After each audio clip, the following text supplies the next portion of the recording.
Get out the insurance cards, get out the copays. The office is open, my friends. Brought to you by drroto.com.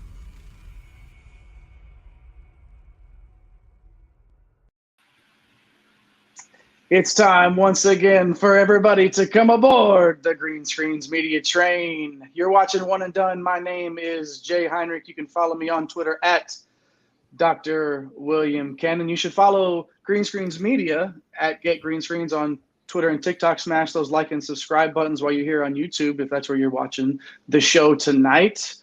We're going to break down the SEC tonight, all 14 teams, put them into 4 tiers. At the end of the show, we're going to give you our preseason all SEC team. And the man to do that is the captain of our ship. You can follow him on Twitter at MCHolland34. The man, the myth, the legend, Mike Holland. Mike, what's up, man? What's up, man? We're getting closer and closer and closer. I think it's 27 days, if I'm not mistaken, for some college hoops to tip off. So a long off season's coming to an end. Been fun doing these previews. This is, I believe, our 4th one that we've done. So if you guys haven't checked it out, check out our ACC, Big 10, Big 12 that we've done. Also, Jay, you're doing a great job on our social media platforms with our top 20 countdown. So if you guys haven't seen that, make sure to check them out on that. But I'm doing good. As long as we don't get these Thursday night games, we get some college basketball soon. As that football slate tonight was pretty poor. I don't even know if it's over yet, but I couldn't sit through much more of it. It's brutal. It's brutal, man. I turned it off before the half and couldn't watch anymore. I know someone that did watch a little bit more of the game, though. He is our Baron of Bread. He is that dude at Fantasy Nav on Twitter, Eric Romoff. Eric, what's happening, man? Jay, what's going on? We are within a month, well inside of a month from the tip-off of college basketball. So things are going to start moving real fast around here. I think we're coming up on the top 10 for our countdown list that you're doing over on TikTok and on YouTube Shorts. And we're going to look up, and the season's going to be here. And we're going to be printing some money. We're going to be breaking some bread. It's going to be a big year. So can't wait for it to get started. Yeah, and like we said, with the football games like this, college basketball every single night, whether it's on whatever obscure network we find it on, man, it's going to be great to have it back. But tonight, we are not talking too much obscurity. We're talking the SEC. Like I said earlier, we're going to break this down into 4 tiers for the 14 teams. We'll just go ahead and let's start off in our top tier here. The number 1 team for us in the SEC this season will be the Kentucky Wildcats. Head coach John Calipari entering his 14th season with Kentucky last year, 26-8. But, lost in the round of 64 to number 15 seed St. Peter's. Efficient offensively, efficient defensively. Mike, this is a pretty solid team that we're working with here at the top of this conference. But there are some question marks, but there's a lot of good things going on for this club. Yeah, it starts with Oscar Tshiebwe. I mean, he's the reigning National Player of the Year. The guy had a massive season transferring over from West Virginia. I don't know if Bob Huggins is rethinking that one, but let Tshiebwe get away, and he's just absolutely dominating the boards. I mean, 17 points, 15 rebounds, one of the greatest seasons in the history of college basketball. He's the first National Player of the Year to return since Tyler Hansbrough did it with North Carolina. I believe that was in 2009. They went on to win the national title. So Tshiebwe is going to have the same goals, especially after, Jay, what you just mentioned, losing to that 15 seed St. Peter's. That busted a ton of brackets. That's just how March Madness goes sometimes. And I think with the big man and kind of how things go, the more traditional big man is alive in college basketball. Where you can make some money. We're seeing a lot of these big guys, Hunter Dickinson, just a ton of these guys coming back to school and making money. There's a deal out there for Tshiebwe that's supposed to be $2 million for this season. So, Baycott's out there, Trace Jackson Davis, all these guys should be making some coin, whereas they'd probably be 2nd-round picks in the NBA or maybe fighting to get onto a roster. So, yeah, it just starts with Tshiebwe. Just going to absolutely dominate the offensive glass, but he's going to have some interesting help this year. As per usual, Coach Cal's bringing in a top recruiting class. 24/7 Composite has the 22 recruiting class ranked number 5. It's headlined by 2 5-stars. It's Cason Wallace, he's a guard, and Chris Livingston, who's more of like a wing or a stretch 4. Wallace is a defensive stalwart, probably one of the best prospects to come out defensively in a while at the guard position. He can score at all three levels. And then Livingston, he's just an explosive athlete. He can finish at the rim. Like I said, he can play like that 3 or 4 position. So I'm probably looking at both of those guys to be starting along with Shibwe. It felt like at times, though, this team last year just really lacked someone that could kind of create. Now, they did have Ty Washington, obviously, but just someone that could just go get a bucket at the college game here. And what did Coach Cal do? He went out in the transfer portal, and you got Antonio Reeves, who averaged 20 points per game for Illinois State. So someone who may not start, but someone that, can kind of be that 6-man role and will probably close out games, and just someone that can go get you a bucket. It felt like times you can't really just play through Shibwe. He's more of a guy that, you play pick and roll and just going to clean up the offensive glass. He's not really like a dominant low post scorer or anything. So I think with Kentucky, adding these 2 high school players to go with Shibwe, and then obviously you have Severe Wheeler, who's one of the top assist man in the country. If he can get it going, obviously offensively, it's going to be a pretty dynamic team. Yeah, it seems like it's always one of those cases where the rich get richer, I should say, and that's kind of what it seems like is going on here with this Kentucky team. Eric, I wanted to ask you, I don't know if blasphemous is the right word, but it's sort of it feels like maybe we should say that this is kind of slipping away from Coach Cal at this point in his career. Is that too far off base there? And in addition to that, what are some of the things that Kentucky's going to need to look at, sort of improving or to at least taking some steps forward in order to finish atop of this tough conference? Yeah, look, I don't think that's necessarily off base, right? Like, happiness is a function of expectation, and Coach Cal is going to carry the highest expectations year in and year out. Given his his history of success, given the talent that he seems to have on his roster year in and year out. And we chatted with Chris Fisher over the summer, and he intimated a similar sentiment, right? Kentucky brought in Coach Cal to bring home titles, and at least over these last few years, it's been coming up kind of short. So I don't know if he'll ever be on the hot seat per se, but there's a good amount of expectations, and that monkey's kind of on his back over these last few seasons, right? Mike talked about getting bounced in the first round to a 15 seed. That's never a good look, right? He's got a 9-16 year on his record. The COVID year really kind of pulled the rug out from underneath them a few seasons ago. So, the pressure is definitely on, right? And the points that Mike raised are really the only arguments you can make against this team, right? Like, they're super talented. They have been, they always will be the returning a player of the year on the national level. So, they've got a ton of guys that can do a lot of things on the floor, but that perimeter game is kind of lacking, right? 351st in 3-point rate. You mentioned Reeves coming in. That certainly stands to help. But with this offense and really this entire team going through Shibwe, most of that production is putbacks and kind of that traditional big man kind of back down game, right? And in today's college basketball environment, that's becoming increasingly rare. And it's getting harder to win that way, right? So with some of these guys coming in through the portal, with this very talented recruiting class yet again, I do think we need to see kind of a stylistic change into how Coach Cal deploys these pieces in the upcoming season. It's talented roster nonetheless, and there's just, when you have that much talent, sometimes you can't just roll the ball out there and work out your kinks, and I feel like that's what they're going to do early on in this part of the season. Or at the beginning of the season, I should say. Let's move on now to our number 2 team, Tennessee Volunteers. Of course, head coach Rick Barnes, his 8th year there with Tennessee this year, previously at the University of Texas at Austin. Record last year, 27-8, lost in the round of 32 to Michigan. Offensive efficiency pretty high, but one of the most efficient teams defensively, according to KenPom metrics in the country, and that's sort of what you expect out of a Rick Barnes program there. So we will start here with Mike. Mike, it feels like because of the style that they play in this conference, that they're going to be in every game every night. Is this a team for you that can contend for the top spot, or is Kentucky just a little bit far out ahead of them in that regard?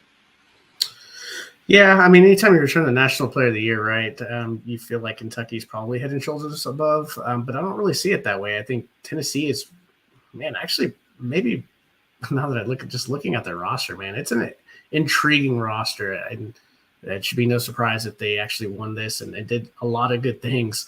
It really just starts with Rick Barnes. You talked about it. I mean, third in defensive efficiency. That's just what he's known for. He was fifth the year before. Just super talented on the defensive side of the ball. But unlike some Rick Barnes teams in the past, I mean, there's some offensive talent on this team. You got the first team SEC performer, the guard Santiago Vescovi. He's coming back.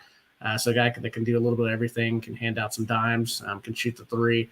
And then Zagai Sealer, who played really good last year, coming off the bench. He showed major flashes, almost averaged 10 points per night. Going to kind of fill in that role where Kennedy Chandler was at, that lead guard role.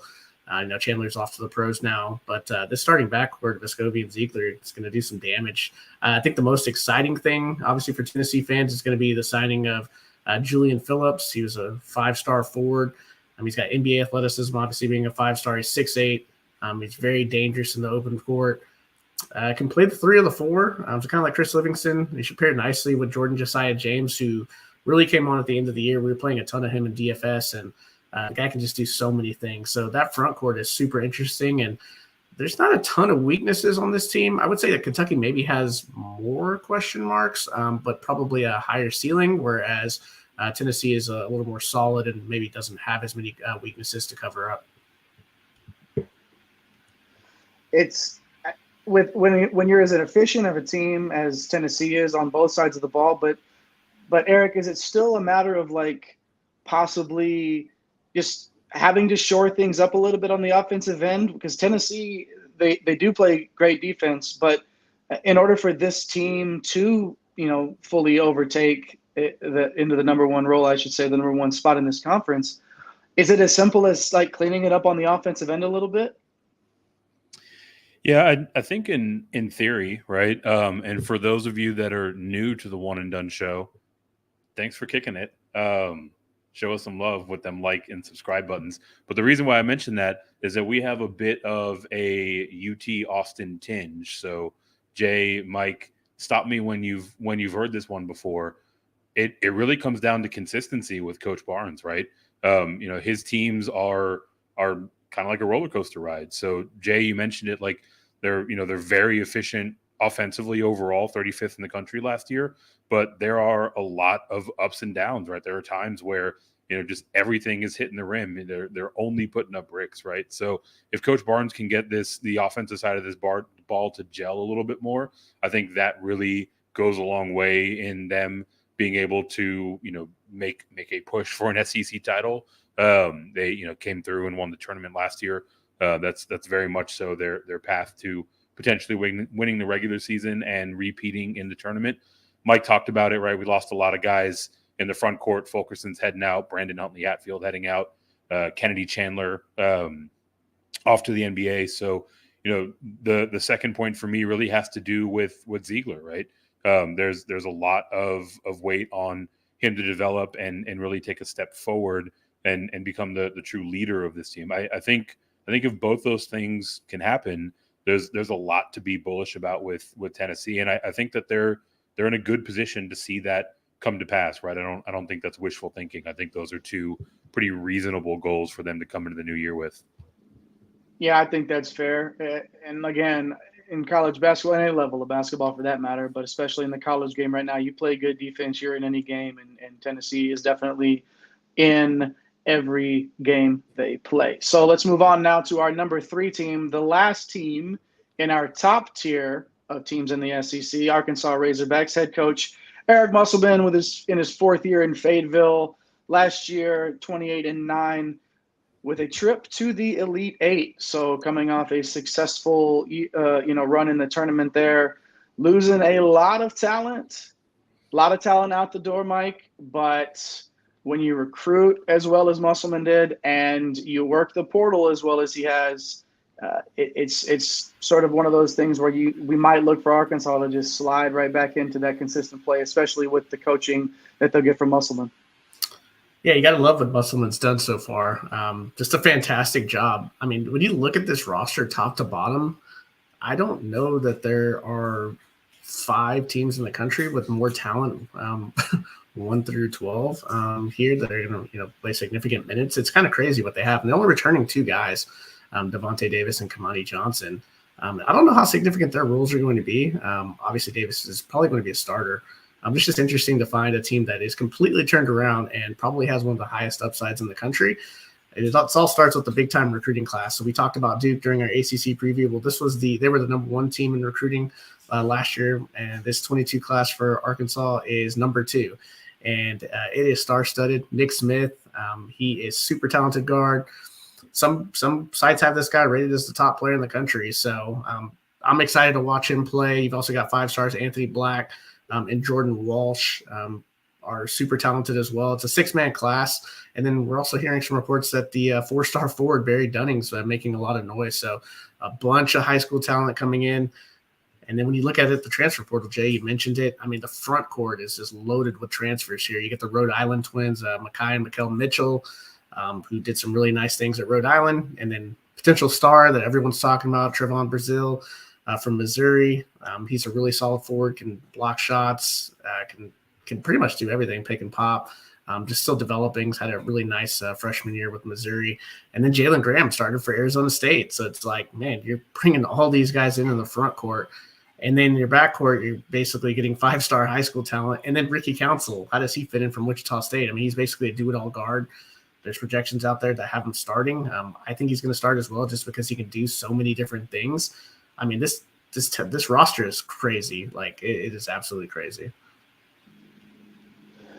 We talk about the job that he's done in the portal and recruiting wise, but this is, I mean, there's a ton of new faces on this roster. Eric, is that something in terms of chemistry building that, obviously we've seen teams win the portal, but not necessarily win the games afterwards. So is this a thing where, you got to see them build that chemistry first before you're really buying in? Or is this a thing where Musselman is getting the talent there and we sort of believe that much in his coaching ability to get this done that we do think this is more of a reload than a rebuild? Yeah, I think it's more the latter than anything, right? I mean, this team profiles in a lot of ways similar to how we talk about Kentucky, right? I mean, they're just absolutely stacked top to bottom in terms of talent on the roster. But ultimately, when you have so many new faces coming in at the same time, that introduces some turbulence, right? So I would say it's more of a question mark than a concern, right? It's how long will it take this team to gel? We think about what we saw with the Tar Heels last season, where really kind of stumbled their way out of the blocks, and took a little while to get into that rhythm, but once it clicked, it was really good. And I think Musselman's the coach to do that, right? I mean, he's having a ton of fun out there. He's embracing social media and the media side. Coach Musselman, I know you're watching. Check your DMs so you can accept that invite to come on the One and Done show. But talking about the team itself, right, with so much turnover, Mike mentioned it, Devontae Davis, Kamani Johnson, really the only 2 projected starters that are going to be coming back. And specifically where this team struggled was with the 3-ball, right? 316th in the country last year. Generally speaking, guys that are new to a system with the incoming transfers, guys that are coming in from the high school level, it can take them a little while to see those shots from range really start to go through the hoop. So, this is something that I'm imagining is a point of emphasis for Coach Musselman. They do have a couple guys on the roster, Nick Smith, Ricky Council, that have the ability to knock down some open looks. So I think it's really just a matter of, how they work on their rotations, how they make sure that they're getting those guys the open looks that they need. And sooner rather than later, I think we'll see this Razorbacks team really start to get moving. Yeah, it's a talented team in a tier of talented teams. We finished our first tier now, our top tier. Of those 3 teams, we want to ask you, the people listening and watching the One and Done show, which is your favorite to win the SEC this year? Or is it a team that we haven't mentioned yet? Leave us a comment and let us know what you think. Is it one of those 3 teams that we've already talked about? Is it somebody else? We're going to bring everybody up here. You can let us know in the chat, and we would love to hear what you have to say. Moving on now to the second tier of teams in our SEC countdown. Number 4 is the Auburn Tigers. Head coach Bruce Pearl. Feels like Pearl's been around forever, man. Like, what a guy. Bruce Pearl entering year 8 with the Tigers. Last year, 28-6, lost in the round of 32 to Miami.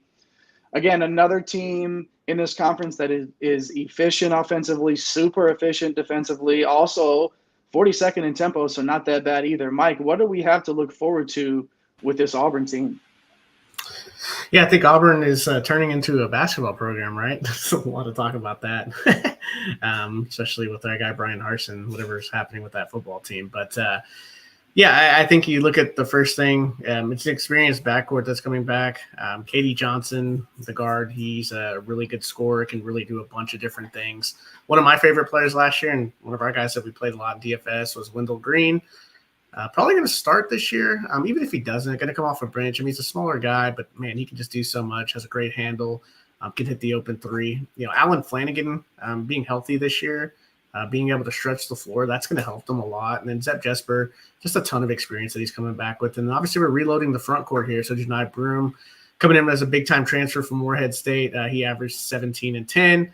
And then you get a 5-star coming in from high school, which we've talked about, plenty of 5-stars. The SEC definitely recruited this year. Johan Traore, definitely going to be turning some heads this year. Excited to watch him play. And the Chance Westry is getting a ton of buzz this offseason. These guys are just going to have significant roles.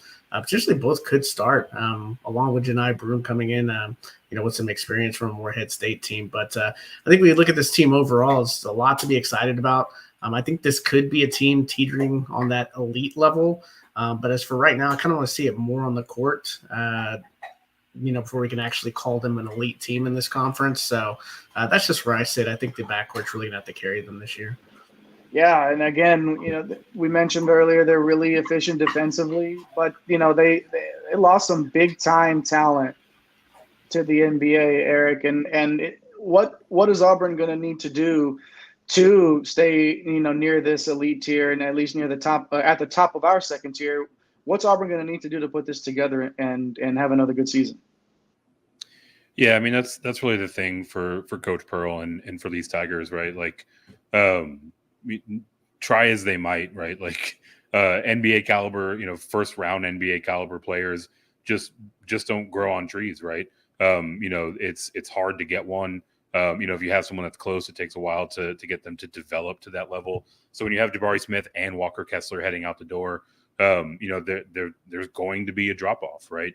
And the thing that is particularly worrisome for me is that with those two playing, this team was almost perfectly balanced, right? They had just enough prowess on the defensive side. They could gash you in a couple different ways offensively. It was just a very, very well calibrated team from end to end, and they're losing a lot of their strengths, specifically on the defensive side, right? So, when you look at that, I do think it'll take them a little while to kind of get their footing.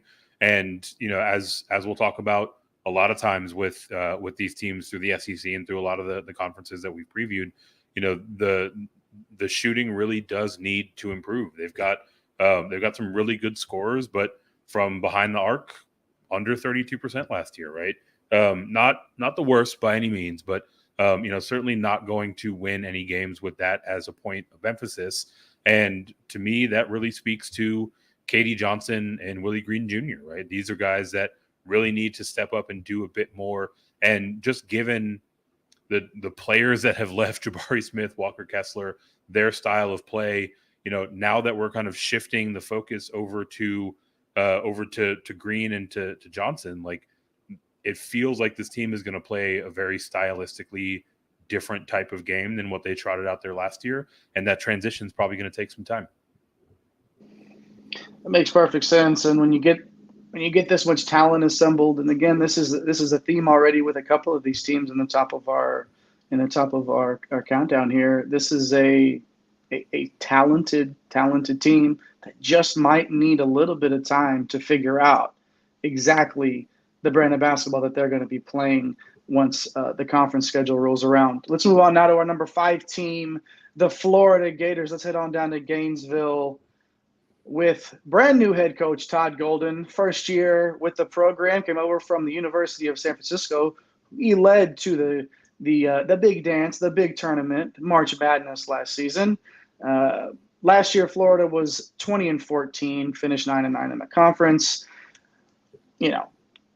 Fairly efficient offensively and defensively, but with a new head coach, Mike, I wanted to ask you, is this something where with the type of basketball that they're going to play under Todd Golden, should we expect a similar brand for Florida this year? Are they going to be sort of have a new look to them? And who are the players that we should look at as people that will stand out for this Gator team?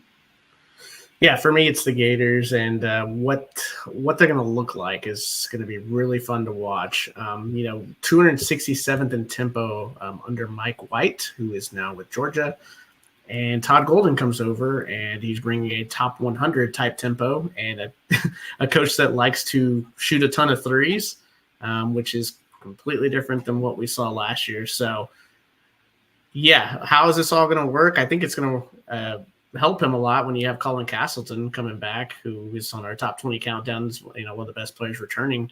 A guy averaged 16 points and 9 rebounds. If there was no Oscar Tshiebwe, he'd be talked about as an SEC Player of the Year type candidate. So I'm looking at this roster, and it just looks like a really fun team. You've got a mix of a bunch of different things. There's some experience. You have scoring. The transfer portal was really kind. Golden did a great job getting lead guard Kyle Lofton from a good St. Bonaventure team. He's got a ton of experience. He's made like the all-league team and the Atlantic 10 like 3 years in a row. So definitely someone that can lead you there. And then Will Richard, really good season at Belmont his freshman year. And Trey Bonham from VMI. These guys are scorers. So you're kind of looking at a pretty well-rounded team if all this kind of comes together. Also, don't want to forget Alex Fudge is coming over from LSU. He's a former top recruit. Going to get some playing time here, probably playing right next to Colin Castleton, which never hurts playing next to a dominant center there. So, expectations are going to be tampered for him, but he's got big upside. And you just look at this roster, and it's filled with a bunch of talent. Marion Jones, someone that transferred from Penn State a few years ago, he can shoot the 3 ball. So, a lot to like. I know there's some places out there that don't really know what this team's going to look like, and have them slotted probably closer to the 7 or the 8. But I think for us, when it kind of came down to it, it's just, man, just seems like there's just too much talent on this team, but there potentially are some holes here. Eric, what are your thoughts as to what could kind of slow this team down? Yeah, I mean, it's almost kind of the opposite, right? We look at this team last year, and they played at a very kind of slow and meandering pace. Coach Golden coming in is going to have them push the tempo, and there's always a bit of a question for that adjustment period, right? These players, how are they going to fit into a faster paced game? One thing that I think actually has us a bit more bullish on this Florida Gators team, right? You mentioned they're more towards the middle of the pack in a lot of rankings. We've got them a bit higher because one of their biggest areas of weakness last season, despite having Colin Castleton, is they were just getting crushed on the boards, right? Their opponents were getting offensive boards on about a third of their shots, right? So this is something that, they need to clean up either way. But from my point of view, that's a bigger issue when you're playing at a slow pace, right? If you're limiting the number of possessions that you and your opponent are getting based on the pace that you're playing, and you're giving them extra opportunities, I mean, that's a death nail, right? You're done. So if they do manage to pick up the pace a little bit and just incrementally clean up their defensive rebounding, I do think that it gives them some runway to make some noise in the conference. But ultimately, it's going to be a transition, right? Coach Golden comes in, and he has a group of players that generally aren't accustomed to playing this way. So that's going to take some time for them to get their feet on the ground.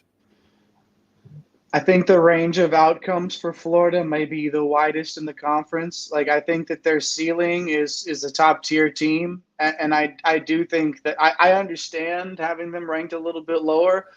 The fact that we're bullish on them, I think, speaks to the confidence that we have that this team will be able to put it together and be well coached. And yeah, I think it makes a lot of sense to have them near the middle or near the top of this conference as opposed to more in the middle. So moving on now to our number 6 team, the Alabama Crimson Tide. Head coach Nate Oates, 4th year with the Alabama program. lost in the play-in game last year after going 19-14, 9-9 in the conference.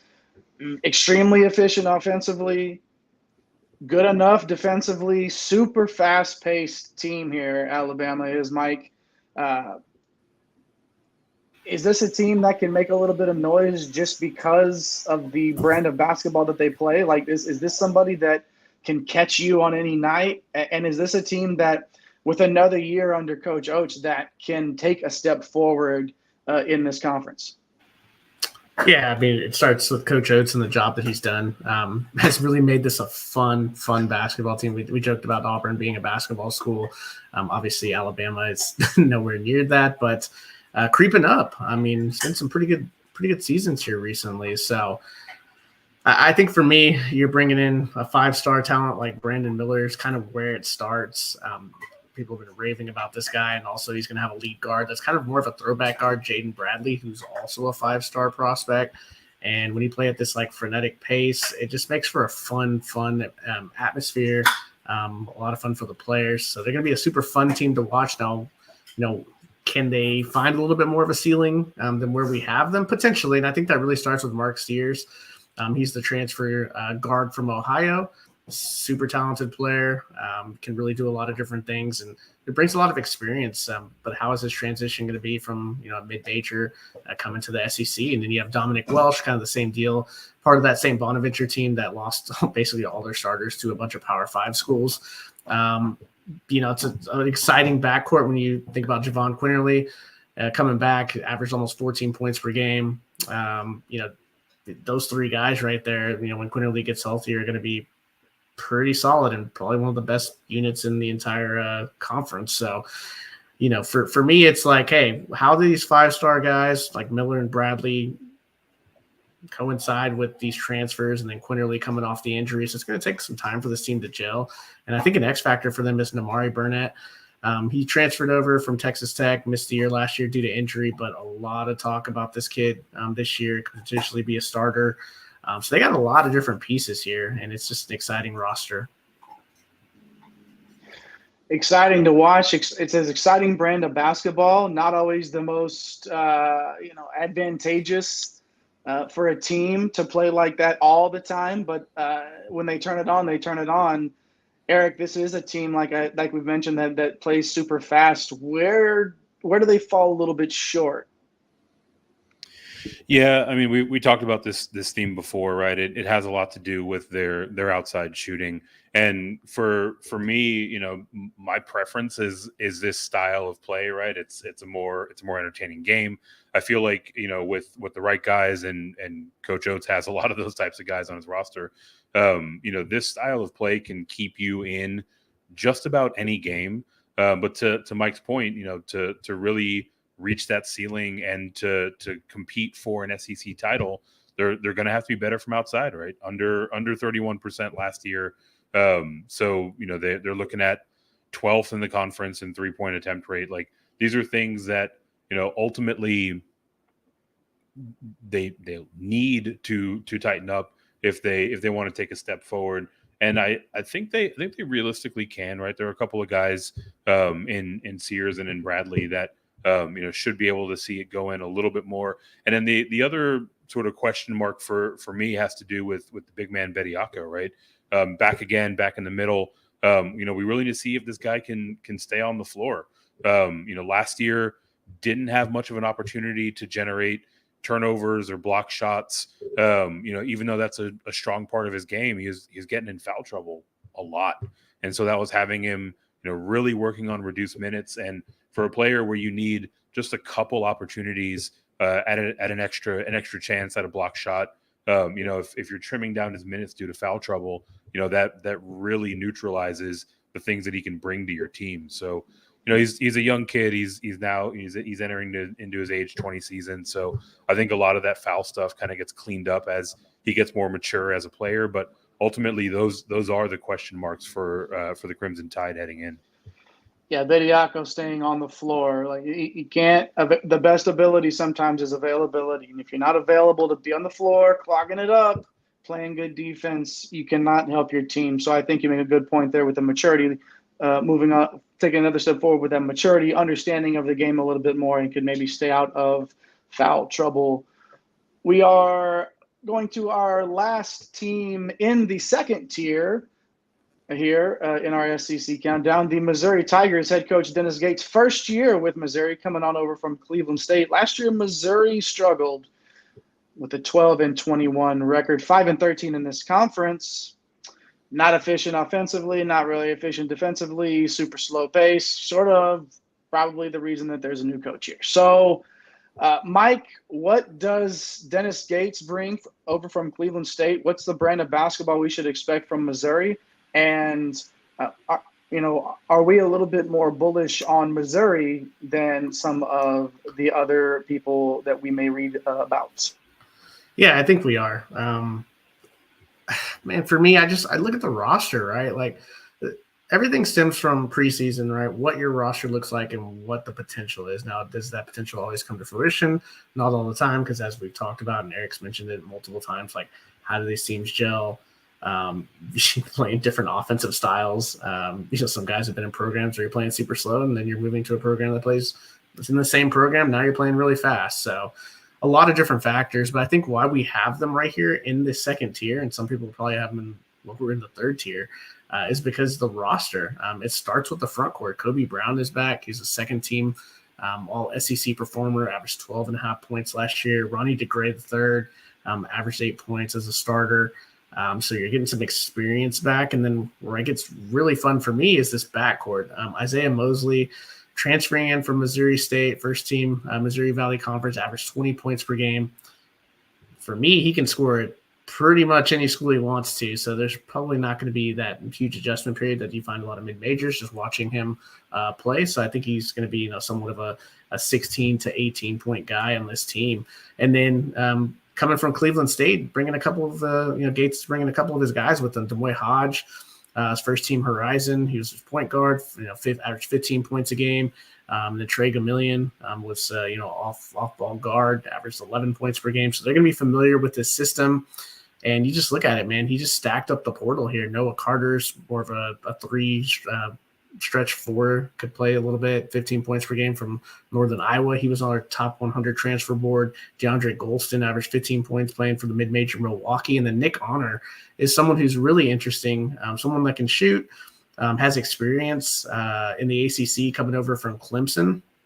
And then you got a couple of JUCO guys and even a three-star high school guy coming in. So, yeah, it's a lot to assemble, right? It feels like if we were just to look at stats, right, this team should be good. We obviously live here in me and Jay live here in the Austin area, so it's we know what it is to win the portal, but not necessarily see this all come to fruition. So I think that's where it starts. Is can these guys gel, right? Just because you win the portal, as we say all the time, doesn't mean that it counts when the game starts. So I think for me, just Cleveland State, these guys coming over know his system. He's going to turn to them a lot. And then having that big man in the middle, Kobe Brown's really going to do a lot of good things and really keep him in that second tier. Yeah, Mike, I was hoping you'd pick up on that earlier. I sort of skirted around it. I didn't actually mention Texas by name as winning the portal and not, but I think you knew exactly where I was going with that. Eric, on a team that has this much turnover, Mike mentioned how successful they were in the portal, and the new coach bringing over his own guys. Even how much weight do you put in on stats? Because there are a couple of big returning guys, like Mike mentioned, Brown and DeGray III, like the guys that are returning. But when you have this much roster turnover, is it fair to put weight on last season stats? Or like Mike mentioned, when you just look at the numbers, is this just a team that, okay, they may have to take some time to gel, but, they should the things that they weren't great at last year should work themselves out? Yeah, I think it's a bit of both, right? And shout out to Coach Gates. Like I appreciate someone coming in and really just getting after it and trying to, leave their fingerprints on a program. And it's very much so what he's doing here in Missouri. With as much turnover, I mean, Mike is still catching his breath, just listing off all of the players and coaches that are here heading into their first season. Like it's going to take some time, right? Jada, to your question, I think it's a bit more of a spectrum, right? Like some of the things that plagued them last year 3-point shooting, namely, right? They're one of the worst teams in the country at 28%. Like, that's probably still going to be a bit closer to their identity to start the season. But, as Coach Gates gets more time to work with them to really implement his system, I do think we see those things start to walk up. I mean, statistically, kind of nowhere to go but up on that front. Another area was turnovers. Almost a quarter of their possessions last year ended in a turnover. I do think that a new coach coming in and implementing a new system and making that a point of emphasis will help to clean that up a bit. And you think about the guys that Coach Gates brought over with him, right? Demoy Hodge, Trey Gamillion, like these are guys that are kind of on opposite ends of the spectrum when it comes to taking care of the ball. Gamillion was particularly turnover prone. It's probably part of the reason why Mike doesn't have him in his projected starting lineup. But when you look at Hodge, who is projected to start at guard, was actually among the leaders in the mid-major in terms of ball security, right? So I do think that Coach Gates knows the areas that he needs to improve upon coming into this to this first season, but it's probably going to take some time, right? Yeah, it's the the classic first year learning curve or whatever it is. But this is the team to watch when you have, again, that much turnover, and the coach knows the type of players that he's bringing over from in the portal, guys that should fit his system well. How well he uses them will go a long way in determining how far they go this season and how much of that record that they turn around from last season. So, as I mentioned, that was the final team in our second tier. While we are in between tiers here, don't forget to like this video and subscribe to Green Screens Media. Smash those buttons for us. We appreciate you as always. This is the One and Done show, and we are now going to move on to our third tier of teams, starting with our number 18, the Fighting Texas A&M Aggies.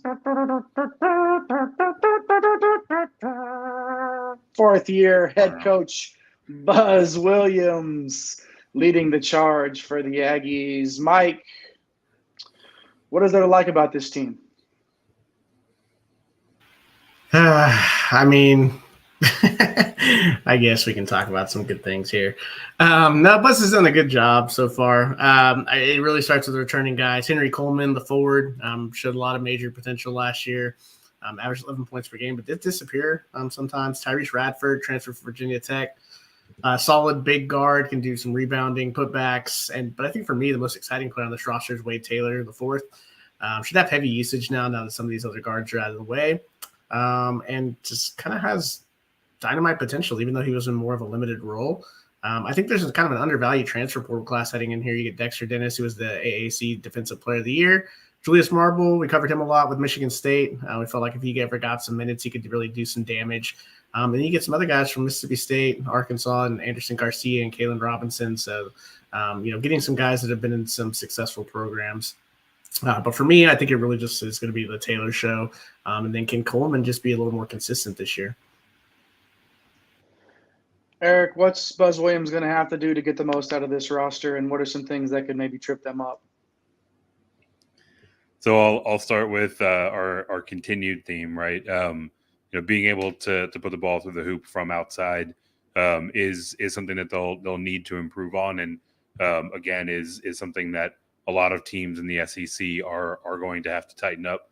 I do think that they have some guys to do it. The thing that's kind of curious, and I'm about to ruffle some feathers here on this show. I'm kind of getting some Coach Beard vibes from Coach Williams, right? Like, he's got a lot of talented guys, and he seems like he's kind of lost with how to use them, right? Last year, he was really just doing the timeshare thing. He was 23rd in bench minutes, so was really using a lot of heavy rotation up and down his bench. And for me, like, it could be as simple as, like, just really emphasize your best players, right? Get Taylor, get Radford, get Coleman on the floor proportionally more than some of the guys that are on the back end of the bench. And I do think that this team will take an incremental step forward, but also, having not seen them play, an abundant share of minutes, maybe there was a reason why he was doing that. It's kind of a curious situation, but I mean, ultimately put the ball in the hands of your best players. And I think that, if nothing else, he should be in a position to improve from last year. Maybe not quite at a point where he'll compete for the conference, but certainly something that I would recommend that he tries out sooner rather than later. Well, and it's something that we talked about on the Pros with Joe's podcast the other night, and sometimes these coaches are too smart for their own good, and just keep it simple, stupid. Like, put the ball in the hands of your best player, and move on. Let's move on now to Baton Rouge, actually, the number 9 team in our countdown, the LSU Tigers. Head coach Matt McMahon entering his first year with LSU, over from Murray State, so another brand new coach in this conference. Last year, the Tigers made it to the round of 64 and lost to the Iowa State Cyclones. Mike, another first-year head coach in this league. What does he have to look forward to, and what do we have to look forward to when we watch LSU play? Yeah, I think LSU is certainly exciting. I think it first starts with Coach Matt McMahon. Comes over from Murray State and brings 3 guys with him. So why not? There was at one point I think they were ranked in the top 15. So KJ Williams starts with him. OVC Player of the Year. Guy can do a lot. Almost averaged 18 and 10. Justice Hill, they call him Juice Hill, averaged 13 points per game. First team Ohio Valley Conference as well. It's going to be that lead guard. And you're bringing Trey Hannibal over, who is kind of an off-ball guard, averaged almost 10 points a game. So these guys are familiar with this system. We talked about that with Missouri, bringing in some of your guys that kind of know the system. But at one point, I believe everyone was in the transfer portal when Will Wade was let go. So, just a good job assembling talent here. I think for me, Adam Miller, someone we talked about the offseason as someone that can go out and get you buckets, was out last year due to injury, but could be someone that scores 14 to 16 points per game. It's a really good recruiting class. How do these guys fit in? I mean, there's 3 4-star guys. Terrell Ward looks really good. Jalen Reed's an interesting prospect. And Sean Phillips, man, he looks like Baby Shaq, calls himself Baby Shaq. So, I think it's time for, obviously, LSU to stabilize this program. I mean, it's been a lot of stuff going on the last 4 or 5 years with Wade and all the wiretaps and all the crazy stuff. So I think that's what McMahon does, is he comes in and he stabilizes this. And one guy that I'm really interested to see is this kid from Northwestern State, Kendall Coleman. Really dominated the Southland Conference, which isn't saying much, as that was one of the poorest conferences in the country, bottom 3 for sure. But just a big man. Is he allowed to, or is he going to allow KJ Williams to kind of slide over into the 4 spot? So a lot of different options here for McMahon to approach this team, but a lot of talent here as well. Nobody's returning that averaged more than 4 points a game. I mean, it's tough, Eric. And when we look at this, what's Coach McMahon going to have to do here with, it's new coach, which is hard enough, but it's not just a new coach coming into a roster full of guys that are used to playing with each other, kind of, sort of. This is a freaking brand new roster. What's he going to have to do? Yeah, I mean, it almost feels like an expansion team, right? I mean, they're literally starting at square one in just about every accord. Mike mentioned it. Coach McMahon brings in a lot of his players from Murray State, so that does help. But there's a lot of question marks around this roster, how they'll fit together, how much he can get out of these guys, especially when they're, literally building brick by brick every single day. There are a lot of guys that are nice players on this roster. I do think, over kind of the mid to long-term horizon, Coach McMahon will be able to, get LSU back on the right track. The thing for me, even though there are guys like Tari Eason and Darius Days that, can be foundational players for this program, now that we're into kind of the back half of the SEC, we've talked about how many teams are just absolutely loaded in this conference, and there is really no room for learning curve or for adjustment, right? So,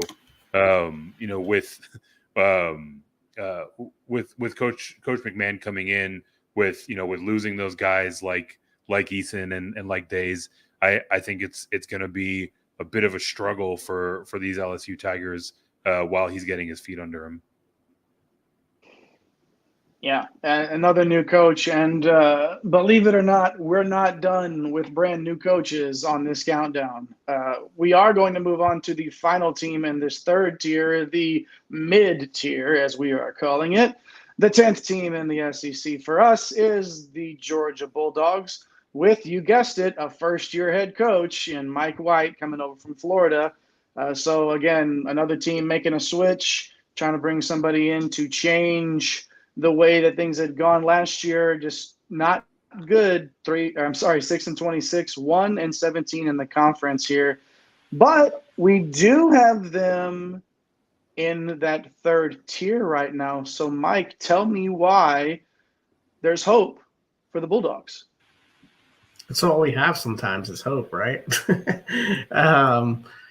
Yeah, I mean, I look at the roster, it excites me actually, and maybe too much. Kario Okendo, we watched him play a lot last year, was pretty much the only player that looked any good last year for them for consistent stretches of time, averaged 15 points per game.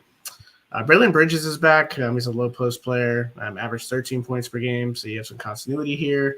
Mike White, it's definitely a different style. He's going to play a slower game. So how does Okendo adjust to that? But Braylon Bridges is probably going to enjoy it, playing that back to the basket style. But there's star potential with Okendo. And if, Coach White can get him to unleash that this year, that's going to go a long way with them trying to, kind of fight their way into the middle of this SEC.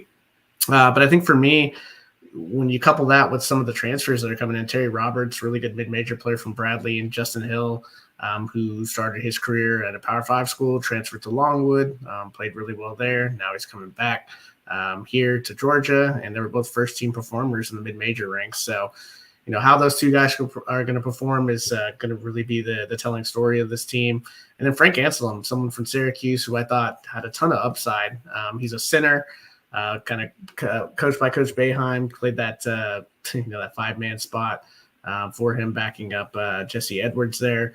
He's going to come over. I don't know if he's going to start, but he's going to bring a defensive presence, and man, this team could definitely use some defense. 318th in defensive efficiency. So you bring in somebody that can block shots like Anselm, and then you obviously get Okendo back. There's some things to like about this team. Eric, when you bring in a coach again, like this is basically a change of how things are done. This is a change in culture, and not just because you're bringing in a new head coach. I mean, you're bringing in a guy that is replacing someone that was fast-paced, get up and down the floor in Tom Crean, and now you have White coming over from Florida that plays slower. How? Again, we have them at 10 right here. So what will they need to do to put this together, I guess, in order to sort of be successful under basically a whole switch in the system? Yeah, I mean, we talked about kind of the inverse of this with Mike White's successor, Todd Golden at Florida, right? Mike White has working to his advantage a lot of returning players on this roster, but these are players that are accustomed to playing a very different style of basketball. The things that are particularly troubling for me, right? And again, we kind of made the opposite point with Florida.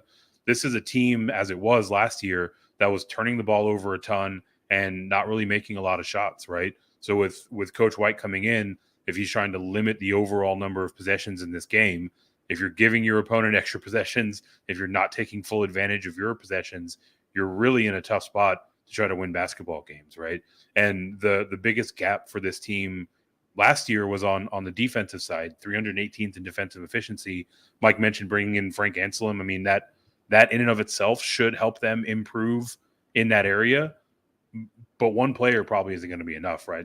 He's going to need his entire roster top to bottom to really tighten things up on the defensive side if they want to even stay competitive, right? They're going to slow down. So they just can't give their opponent extra possessions with turnovers and can't let them, make easy buckets. So definitely a defensive focused conversation that Mike White is coming in to this new role with. Probably going to take some time for that transition to fully click. Yeah, but on this end of it, when we talked about so many teams having such a big roster turnover, when this team returns their, a big chunk of their core, and okay, now we have to adjust. I feel like that they're going to have some success because some of that chemistry is already built in there. That was the last team of our mid-tier. Before we move on to our last tier, wanted to ask you, the viewers, if you believe any of the teams in our second or third tiers are dark horses to win this conference, anybody that was not in that top tier, do you feel like we're sleeping on them? Are you sleeping on them? Is the entire country sleeping on them? Drop us a comment, let us know. And also be sure to smash those like and subscribe buttons. We appreciate you being a part of the show. So, moving on now to our final tier, known as Sheesh. Not a place that you want to be, but 4 teams, as you can see there on our handy-dandy chart, will fall into the Sheesh tier. We're going to start with team number 11 in our countdown, Mississippi State Bulldogs. And yes, another first-year coach, Chris Jans, coming over from New Mexico State. Last year, Mississippi State was 18-16, just below 500 in the conference. Mike, another new head coach. Is this a similar situation to one we were looking at with Georgia? Does he have a little bit of meat there on the bone to work with as a first-year coach, or is this going to be a thing where everybody's going to have to learn each other all at the same time? Yeah, this one's going to be tough, but I think it helps when you get 3 starters back as well. I mean, Tolu Smith, really nice forward there, is coming back along with DJ Jeffries. Shaquille Moore, the guard, coming back as well. Yeah, that's not always the case. We talked about, obviously Mac McMahon bringing in almost an entire new roster. There's some pieces here that are staying back, just like we did with Mike White in Georgia. So there's some continuity, which could help you. I just think the talent's lacking here. I think Christian did a good job in the transfer portal. Getting Deshaun Davis, who's a top 100 player for us in the transfer market from Oregon State, showed a lot of flashes. So definitely a really interesting player. And then Tyler Stevenson, he's one of my underrated transfers to make the 100 board, but probably would have been in the top 200 of 1,400 players that joined into the portal. He averaged almost 15 points a game at Southern Miss. Eric Reed, also another transfer coming over from the Ohio Valley Conference with Missouri State, scored 16 points per game. This team has some nice pieces, some guys that can score, but I just struggle to see them challenging with even some of the mid-tier teams of this conference. Eric, what's kind of the things that are holding this team back? Yeah, there are a few things, right? Like really the only thing that was going well for them, or the thing that was going most well for them last year is probably the best way to put it, was on the defensive side of the ball. They've got a big loss there with Garrison Brooks, no longer being on the team. So, that's a big question mark for this group of players. And, your sentiment kind of touched on it, right? Like there's just not really anyone on this team that is that guy, right? That is going to be, the focal point for their opponent to try to stop. They've got a lot of really nice pieces and solid players, but no one that yet has shown an ability to, kind of take their game to the next level. And then like we've talked about with a lot of these teams, right? Shot 29% from 3 last year. I mean, that has to improve. Reed and Albany coming in as transfers, that might help a little bit. Horton, all 3 of these guys were in the mid 30s. But you look at Deshaun Davis, your primary guard, shooting 18% last year. Like if he's not going to fill it up, closer to 30% of his attempts from deep, this team is going to have a really bumpy road in front of them. Yeah, it's probably a team that's going to have quite a few growing pains, but a head coach that feels confident. I know that they feel confident that Jans can come in and make at least a small step forward in this conference. We will move on now to the number 12 team, the Ole Miss Rebels. Not a new head coach, guys. We don't have to talk about rebuilding or anything like that. We can just go straight into what's going on with this squad. Kermit Davis entering his 5th year with Ole Miss. Last year, though, 13-19. Just 4-14 in this conference, 119th offensive efficiency, 117th defensive efficiency, the Ken Palm metrics there.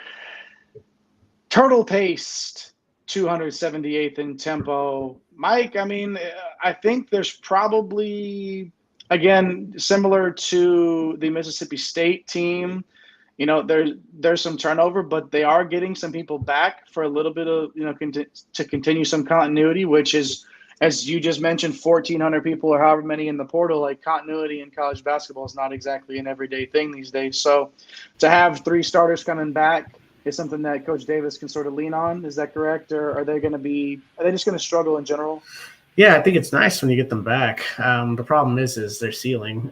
I know how good are these players. I think Deshaun Ruffin's an interesting player. Had a really nice season last year. Matthew Murrell showed flashes. Ty Fagan showed flashes. So getting these three guys in the backcourt, it's kind of the first step in having this Ole Miss team be competitive. Really like the transfer bigs that are also coming in on this team. I think this is where this team gets interesting on a nightly basis. You got Josh Mballa, who comes over from Buffalo. He's a 6'8", versatile big. And then you got Theo Akubwa, who comes over from Louisiana, almost 7 foot shot blocker. The last 2 years, he's averaged over 2 blocks per game. So going to be able to play a little bit more defense here. They finished 117th last year. Could kind of crack that top 100 there with some of these forwards they're bringing in here. But, man, it's just going to be tough. I just don't know if there's enough offensive juice to get them there. When you play as slowly as this team does, it's sort of and you're limited with firepower offensively. It's a tough recipe to overcome. Eric, what do you see in this team in terms of I don't want to try to just be in the doldrums with this squad, but it just seems like if they're gonna play the way that they've been playing, that it's not going. It probably won't be a recipe for success in this league. Yeah, I mean, we talk about it a lot. When we're breaking down these conferences, we talked about it a lot when we were filling out our March Madness bracket, right? Like, styles make fights, and a lot of these teams that we're very bullish on at the top of the conference play a stylistically different type of game than what the Rebels are going to trot out here, right? They were 278th in tempo last year. Mike talked about some of the guys that they brought in, and they want to feature really those defensive-minded bigs. And I mean, there's a chance that with that being how they build their team, this group might actually slow down even more, right? So, I wish I could say that there was cause for optimism, or maybe things will start clicking and they'll pick it up just a little bit. The areas that we talk about with them are the ones that we talk about with a lot of these teams, right? Under 33% from behind the arc. That does need to walk up a little bit, specifically with this style of play, right? Again, you're going to limit your possessions. One of the few things that you can do to give yourself an advantage is to make your possessions worth more points than your opponent's possessions. So if you want to slow it down, if you want to be defensive-minded, it pairs best with a strong outside shooting game. And they haven't really shown us that through recent memory, at least. And will need to be something that they'll have to pick up if they want to try to get out of this sheesh tier. Sheesh! They got a long road ahead of them, man. It's gonna be tough sledding for them. But let's move on now to wait a minute. Have you heard this before? It's another first-year head coach in this conference. Lamont Paris entering his first year with the South Carolina Gamecocks, on number 13 team. In this countdown, coming over from UT Chattanooga. The Gamecocks did finish 18-13 last year, 500 in the conference at 9-9.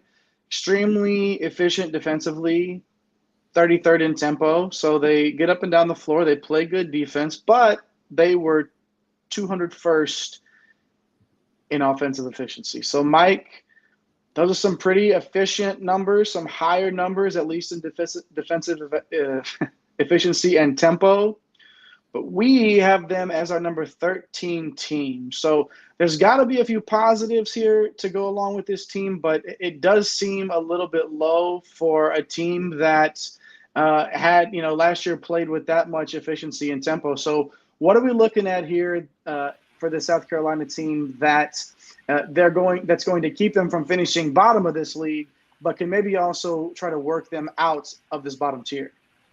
Yeah, I think with former head coach Frank Martin heading over to UMass now, we're going to see what Lamont Paris is going to do. It's probably going to play a little bit slower here. And, man, the talent on this roster, it's kind of dispersed. But you do have the one guy here who's probably the most exciting player in the league, and that's G.G. Jackson. He's a 5-star forward. He reclassified, was basically the number one player in the country for 2023. And he's reclassified, trying to get his pro career, started right. So staying home, Was committed to North Carolina. He's got an inside-outside game. I mean, this guy is dynamite. I think 24/7 has him number 6 in the 22 class. So that just tells you, how good this kid is. So he's going to be someone to watch for. You got some other guys coming in like Hayden Brown from the Citadel. A guy looking to make a statement in the Power 5 conference coming over from the Citadel. Michi Johnson and Bozeman's Verdonk from Illinois. These guys are just looking for larger roles. They were at Ohio State and Illinois respectively. So there's a lot of unknowns on this roster. Eric, outside of Gigi Jackson, man, I mean, he's looking like the only bright spot. What do you see for this team? Yeah, he really is the only bright spot, and he's not without his fair share of controversy, right? So this is another team that is in transition. They're recouping from a mass exodus after Frank Martin left over to head over to UMass. So a lot of turmoil and turnover around this team. And now, there are legitimate questions as to whether or not there's potentially some locker room issues with everything surrounding Gigi Jackson coming in. I do think it's fair to say that this team will go as he goes. On another kind of downer note, there was some excitement about the transfer coming in from Coastal Carolina, Abrima Deba. Unfortunately, tore his Achilles during summer workouts, so he will not be on the court this season. And really, I mean, Jackson is a fantastic talent, and I think there's a lot to be excited about. In terms of him getting onto the court and contributing in the near to immediate term. But beyond that, I think that this really sets up to be pretty close to a lost season for the Gamecocks. It's fair, and that's how you go from being a team that played that efficiently to a team that's looking for answers, right? And the transfer portal giveth and the transfer portal taketh away. And that seems to be what we are looking at here with the Gamecocks. Good luck to Coach Paris, by the way, finding a way to make that work. It's a tough road. It's going to be a tough road for them as well. Now we're there, the last team in our countdown, the number 14 team for us in the SEC. Slide them into sheesh. It's the Vanderbilt Commodores, coached by head coach Jerry Stackhouse. Yes, that Jerry Stackhouse entering his 4th year with Vanderbilt, 19-17 last year, 7-11 in the conference. 90th offensive efficiency, 40th defensive efficiency. So play a little bit of defense under Stack. Lost Scottie Pippen Jr. to the NBA, but do return 4 starters, Mike, and also have a 5-man recruiting class. This is a young team here under Coach Stackhouse. We obviously have them ranked pretty far down this thing, and actually they're in dead last. So what bright spots does Coach Stackhouse have to look forward to on this team to maybe not finish at the bottom of this conference? Yeah, I mean, you get 4 returning starters. Jordan Wright kind of stands out above the rest. Really good guard. Man, it's just going to be tough losing Scottie Pippen. But Miles Stute is back. Forwards Liam Robbins and Quentin Malora-Brown are back. Robbins was a really nice player a few years ago with Minnesota. He kind of set up that pick and roll with Marcus Carr. They were a pretty unique tandem, but you lose that stud point guard, and all of a sudden, what is he? So, he dealt with some injuries last year, but Stack's doing a good job, man. He's continuing to build this program. If you look at it here, like his first year, they were 169th overall in KenPom, 104th in year 2, 64th last year. Now you're bringing in a pretty good recruiting class, man. I mean, you've got 3 4-stars headlined by Lee Dort and Noah Shelby, and you got a couple of 3-stars coming in as well. So transfer portal, you got some mid-major guys like Ezra Manjone and then Emmanuel Ansong from Green Bay. Can these guys really fill it up at the SEC level? We'll see. But, Eric, talk about that loss of Scottie Pippen Jr. Yeah, I mean, it's really hard to effectively articulate just how impactful a loss that is, right? Scottie Pippen Jr. is off to the NBA, and he really was the linchpin for this team. One of the most dominant guards in the college level. Reason to believe that he should plug in and contribute very quickly at the NBA level, just to kind of give you an idea of just how effective a player he is on the court. And the reality is, it takes time to rebound from that type of loss. Jay, you asked me earlier with a different team that had a lot of turnover, if it was more of a reloading or a rebuilding situation. And with Vandy, I mean, the reality is that they're much more in rebuild mode, but they got a lot of young guys with a lot of talent. So I do think that they'll get there. Brighter days are ahead for them, but this season specifically to come in a very loaded SEC, I do think that they're probably going to have a good amount more losses than wins for the year to come. Yeah, give it some time. Stack will have those boys playing right. It's just going to be a matter of we don't like to use the term lost season, but sometimes a coach like a younger, maybe not a coach that is still sort of getting his getting his chops. Getting his chops, getting his chops here. A coach like Stackhouse with this challenge can really make a name for himself, depending on how well he handles this challenge in a really, really tough conference. So, all right. That finished up our final tier. As promised, though, before we get out of here, we're going to go over to our guy, Mike. Oh, wait, let's break down this one more time here in our tiers. In our elite tier, we had Kentucky, Tennessee, and Arkansas. Down in the contenders line, of course, Auburn, Florida, Alabama, and Mizzou. Our mid teams, Texas A&M, LSU, and Georgia. And we're going to have to do this every time just because I want to say sheesh. We had Mississippi State, Ole Miss, and South Carolina. And it looks like we have Isaac chiming in the comment section saying Auburn should be in the top tier, just too talented. Isaac, thanks for chiming in, man. And we got you, Isaac. Hey, let's just move them on up, man. Move them up. Elite. Oh, okay. All right. But hey, no, but really though, that understandable why, it's not really, I wouldn't argue with you, right? Like this, we're splitting hairs at this point, but Auburn will be somebody to watch in this conference. So thanks for chiming in the comments. We appreciate that.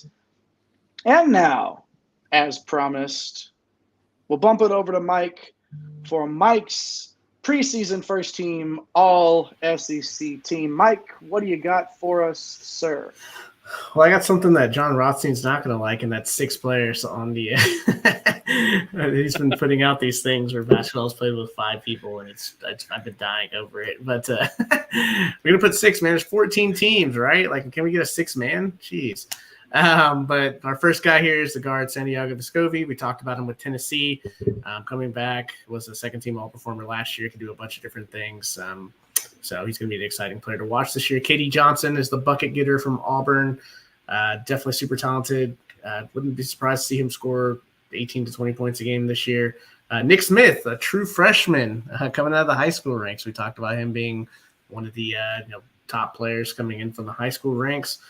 Also from the high school ranks, I'm going to have Brandon Miller from Alabama. There's been a ton of hype on him this offseason, and he can do a lot of different things from that 3-4 spot, so have him there.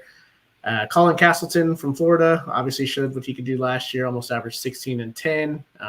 We have Florida probably a little bit higher than some, so obviously if they're going to get there, he's going to have to do some things.